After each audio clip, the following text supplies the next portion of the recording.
Hi everyone, welcome to Sports Insider. Chris Fedor is off today. Bud Shaw is off today, so you've just got me. I'm Dan Labbe, but we will give you a full show. Mary Kay Cabot will join us to talk Browns. Joe Vardon will talk Cavaliers, and Paul Hoynes will, of course, talk Indians baseball with us. But let's get right to it and bring in our Browns beat reporter, Mary Kay Cabot. Mary Kay, how are you? I'm doing great, Dan. How you doing? I'm doing well, and Mary Kay, today, for the first time, really, we get to meet Sashi Brown. We did get to hear from him a little bit at the Hugh Jackson press conference, and we also get to meet Paul DePodesta today. That press conference is at 12:30. What are you looking forward to when you get a chance to talk to these guys? Well, I like to get first impressions. You just want to kind of get a feel for the person, first of all. So I think that's number one for me. What kind of guy are they? And then, obviously, I'm going to be very, very interested to hear how they're going to bring analytics to the table, how much they'll rely on it, how they will marry that with, the human element and just, making decisions from coin flips. So there's, a lot of things that we want to know, and of course we want to know more about, what they're going to do in terms of the new GM. I know they are interviewing people, but I think we've gotten, so wrapped up in the whole coaching thing that we haven't really, dive yet right into the GM search. So I want to hear a little bit more about that, what kind of guy they're looking for, what kind of guys they can attract when they're not offering, say, over the 53-man roster and things like that. Now, speaking of coaching, Hugh Jackson has not wasted any time putting his staff together, and it started with Ray Horton, a familiar face to Browns fans. Of course, look, as all coordinators go in this town, people love him at first and then kind of dislike him when they leave. But what does Ray Horton bring back to the Browns? Well, he brings a 3-4 defense. So the first thing, that says to me is that you're not going to necessarily have to have a complete and total overhaul in personnel, that you're not going to have a bunch of guys that just no longer fit in this defense. So I think that's one pretty positive thing. And then, he brings an attack-minded scheme. What he needs to do differently than he did the first time around here is there were way too many collapses defensively at the end of the half and at the end of the game, and way too many points given up in the fourth quarter. It was just, just a very odd thing. I mean, they just couldn't close out a game in 2013.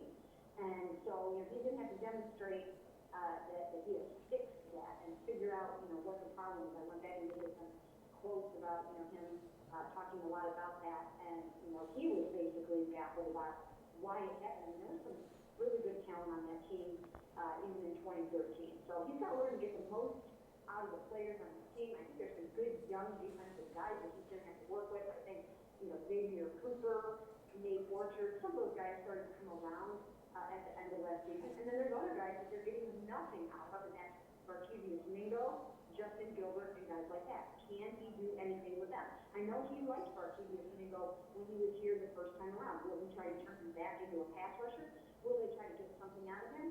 Or will they just part ways with him and let him go? Now, on the offensive side, Al Saunders is reunited with Hugh Jackson, Pep Hamilton on the staff, Kirby Wilson on the staff. Can we tell anything about what this offense is going to look like based on these hires? Yeah, I think so. I think there's some definite things that you can sort of point to. First of all, I really, really like the Al Saunders hire. I thought he should have been hired last year. I thought they needed the voice of reason. They needed that sort of wise stage on the offense, and they did not have him last year. Mike Pettin thought it was a good idea for him to come over from the defense, and then, when you look at last year, they did not have one coach on the offensive staff that had ever called a play in the NFL. You can't go into a season like that and had disaster written all over it. Now, they got through it, and they did okay. I think John DeFilippo actually did a great job under the circumstances. But you really need that voice of reason, to come in here and to really give Hugh the help and support that he is going to need with this football team. I'm going to have a brand new quarterback. They might be starting a rookie. So I just think it's great for him to have that. Al Saunders has been head coach before. He can give him, advice on all different kinds of things that it takes to be a head coach in the NFL. So I think that's a really great hire. I heard phenomenal things about Kirby. He has the AFC North experience. And then Tess has also been a play caller, so there's at least guys that have experience on the offense now. Mary Kay, I've promised myself over and over again that I wouldn't get on the Josh Gordon hype train, but now that he's applied for reinstatement, I'm starting to think about Hugh Jackson and this offense, this team's obvious need for a big wide receiver. I'm kind of starting to let myself go down that road a little bit. Can Josh Gordon, well, first of all, do you think he'll be on this roster in 2016? And if he is, can he have the same kind of impact he had before his suspensions? Well, I think that Hugh Jackson is the kind of coach that will be willing to work with and take on a guy like a Josh Gordon. I really think that he has worked with guys like this before, and I think he would be good for Josh. So I think it's worth a chance. Now, will he do it or not? You know, we'll ask those guys today what they think. But I definitely think that it's worth taking a chance. And if it doesn't work out, it doesn't work out. But, you know, you can get a home run with this, or you just move on if it doesn't work out. So I don't think that they have much to lose if you go into it knowing that at any given day or any moment, and again, I don't even think he's at that point at all, but knowing that, you know what, hey, this might not work out and he could face banishment again. All right, Mary Kay, thanks for the time. Thank you. It's Mary Kay Cabot, our Browns beat reporter, joining us here on Sports Insider. Of course, the Browns are going to let us meet Sashi Brown and Paul DePodesta maybe by the time you're watching this video. If you're watching the archive, we've already done it. So stay tuned at cleveland.com/Browns for the latest on all of that. We'll have Joe Vardon on to talk Cavaliers shortly, and of course Paul Hoynes to talk Indians and whether they can play catch-up with the Detroit Tigers, who added Justin Upton this week. So the Indians, seeing division rivals continuing to get better, we'll see if Paul Hoynes thinks that they can contend with the Tigers, the Royals, and the likes of that in the AL Central. And of course the Browns putting together their coaching staff. We will get to meet some of them moving along. Let's go ahead and switch gears and talk Cavaliers. We'll bring in part of our Cavaliers reporting team. I'm sorry, I think we just lost him. Oh, okay, we're going to talk Indians. And Paul Hoynes is joining us. Paul, how are you? Good, guys. What's up today? Doing all right. Sorry about that, Hoynesy. I got a little confused there. All right. The Tigers, they've added Justin Upton. Now, there's still questions in that rotation. There's still questions in that bullpen, as there always are. But a couple teams now in the AL Central, the Royals bringing guys back, the Tigers adding guys, are getting better. Can the Indians keep up? I don't know. I think the last thing I read is that the White Sox are after Cespedes. So if every free agent slugger ends up in or every available slugger ends up in the AL Central, you know, Frazier goes to Chicago, Alton goes to Detroit, maybe Cespedes goes to the White Sox.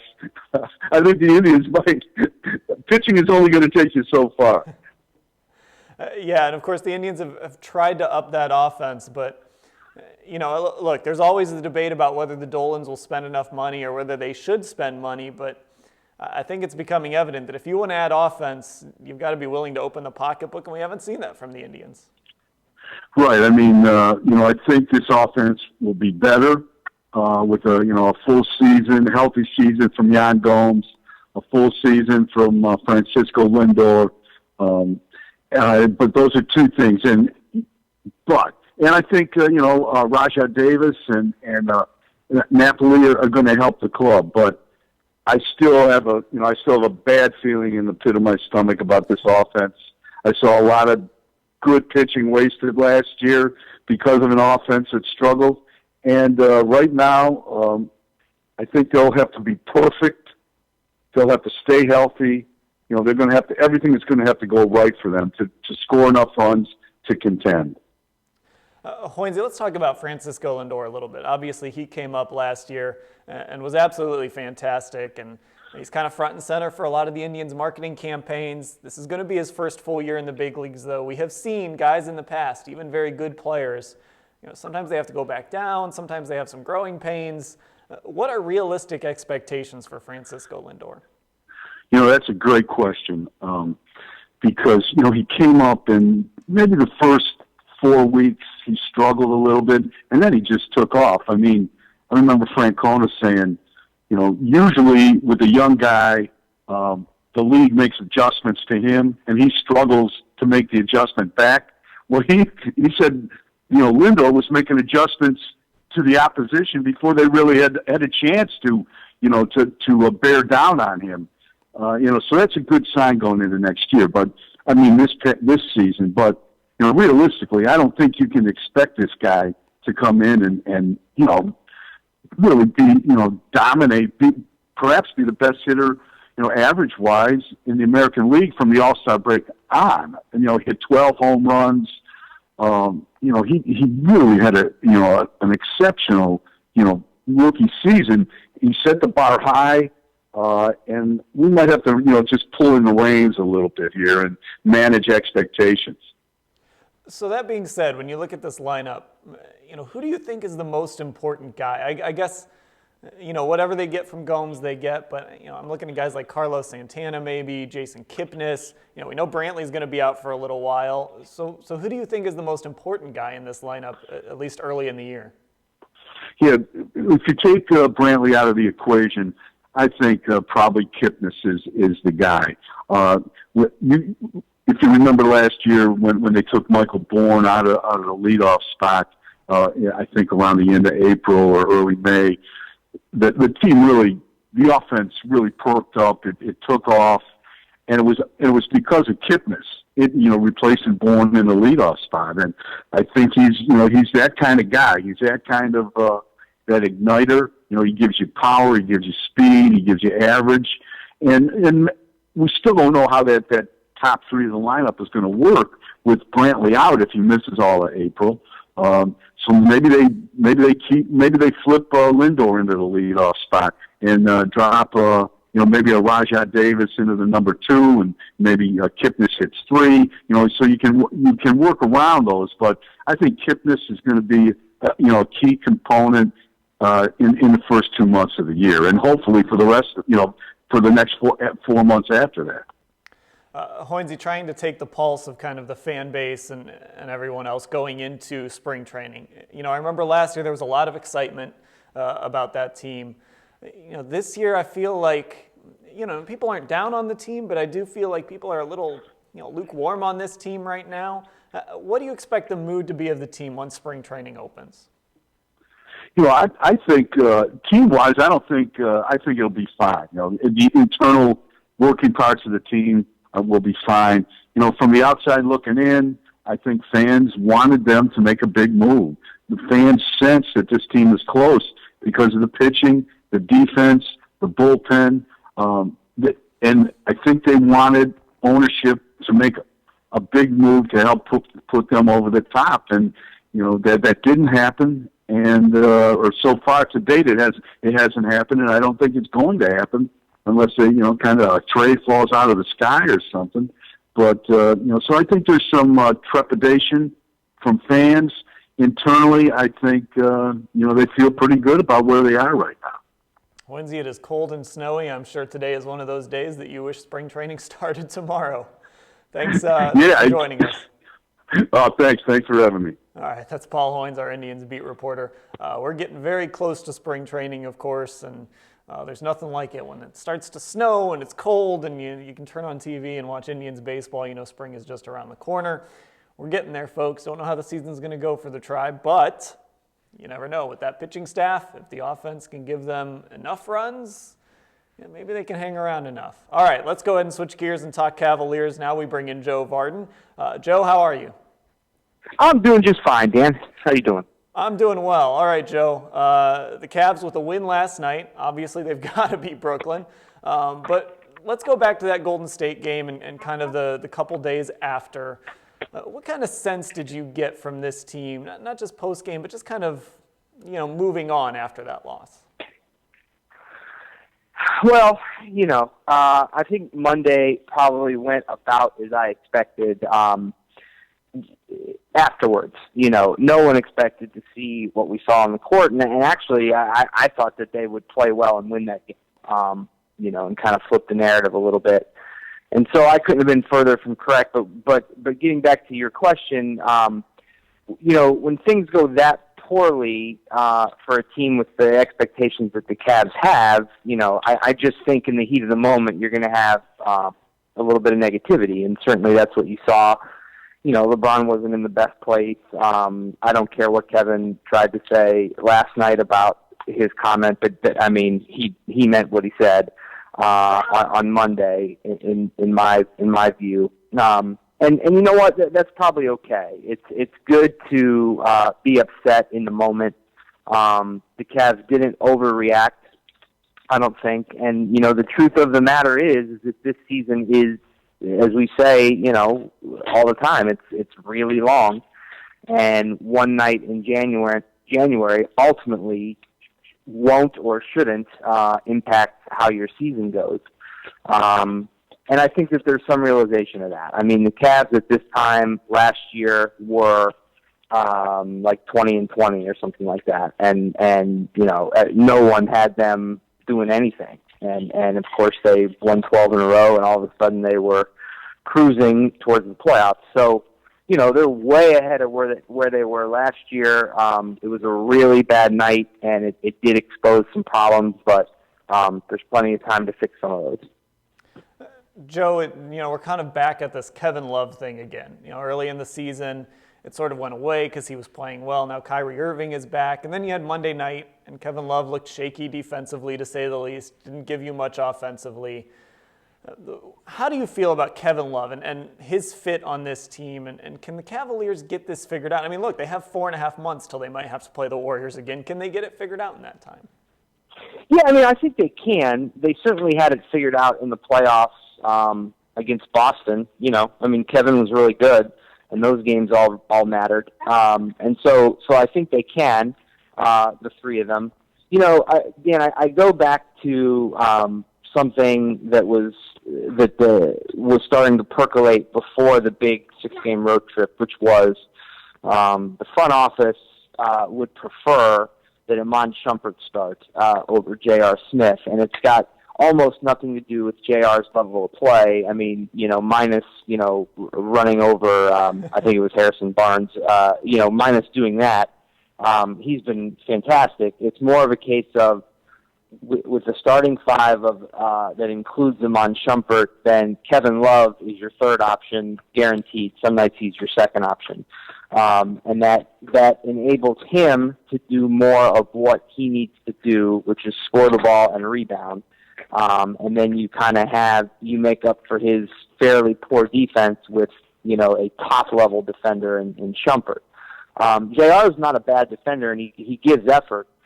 There's no doubt about that. But he's such a shooter and he's so fluid and moves so well that it's easy for LeBron and Kyrie to look for him.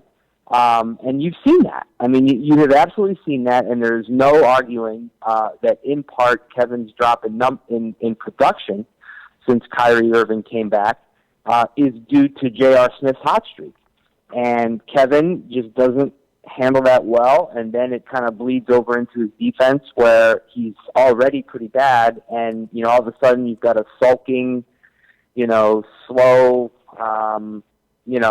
giving less than 100% effort guy who's got this huge contract and much is expected. And so to round this into form, I think that they probably should make that move. It gives you some serious firepower coming off the bench, and we saw against Golden State that you need that kind of answer when they go to their second team. And my goodness, they've got Iguodala and all these other guys just raining threes. Throwing J.R. Smith in there would maybe be able to counter that, and at the same time, you're getting more out of Kevin. So, I think they can figure it out, and I just. There was discussion, and because Monday went so poorly, for a couple hours, it was warranted. I'll grant you that. But there was discussion about, is this going to work at all? I mean, can Kevin be here? Should they trade him? Can Blatt do this? And I don't see blowing it up. I mean, they haven't had that much time to work together. The talent is there. They need to figure it out on their own, and David needs to do a better job making sure that they figure it out. Of course, the other factor in this, Joe, is Kyrie Irving has played 14 games. I go back to the San Antonio game and the Golden State game, and You know, look, we're not seeing the old Kyrie Irving yet. He seems a little bit tentative. He doesn't seem to be shooting as freely as he did. He's not finishing like Kyrie Irving normally finishes. You know, how healthy do you think Kyrie Irving is right now? And how long do you think it's going to take for him to get back to being, you know, the Kyrie Irving we saw last year and even before that? Well, that's an interesting point and an interesting question, because I would say that 14 games is kind of past the, it's kind of past the threshold where we can't really say, well, he's just getting back into it now. I mean, if you want to say that his first 7 or 8 games was his training camp, then fine. But we're way past that now, and he should be playing better, more consistent. But, we've seen it. We've seen glimpses. I mean, he was ridiculous against Washington and out of his mind against Toronto. And he's won games. He won the Phoenix game. He won the Dallas game. So it's there. His numbers right now are career lows. And so, I think some of that goes to the training camp we just discussed. He's talked about it too. Like, look, when he came back, I forget what the record was. It was really good, and they were already way in front in the East. They had already, they had already played some good teams and beaten them and put together win streaks. And so, even though he's an all-star and he's about to be one again, there was some getting used to on his part, and he's still trying to find his way. And I think some of that too is this whole Kevin deal. It was almost like it was kind of in his head that he has to do a better job of keeping Kevin involved, which has kind of made his transition a little bit clunkier. All right, Joe Vardon, appreciate you taking the time. Hey, anytime. All right, that will do it for Sports Insider. Thanks to Mary Kay Cabot, Paul Hoynes, and Joe Vardon. Of course, no Chris Fedor, no Bud Shaw today. They'll probably be back next week. I'm Dan Labbe. Thanks for watching.